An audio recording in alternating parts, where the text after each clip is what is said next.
જય ગૌ માતા. કેમ છો બધા મજામાં થશો? તો જો આપણે બધી ગૌ માતાને ઓઢાડી દીધા છે ધાબળા ને કોથળા ગરમ, કારણ કે ઠંડીનો માહોલ છે એટલા માટે.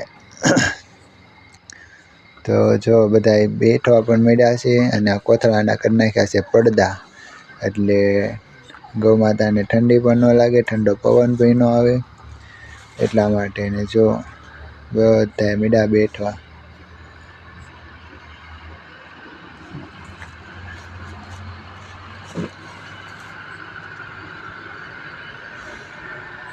અમારી જેમ કોણ કોણ ધાબળા ગૌ માતાને ઓઢાડે છે તો કોમેન્ટમાં કહેજો બધાને. અને ઝાઝા કરીને જય ગૌ માતા. અમારા વિડીયો ગમે તો અમારી ચેનલને લાઈક કરજો, શેર કરજો અને સબસ્ક્રાઈબ કરજો. જય ગૌ માતા. જો અમારી બધી ગૌ માતાને ધાબળા ઓઢાડી દીધા. પોણી કલાક થાય ડેઈલી, કારણ કે ઝાઝા ગૌ માતાઓ છે એટલા માટે.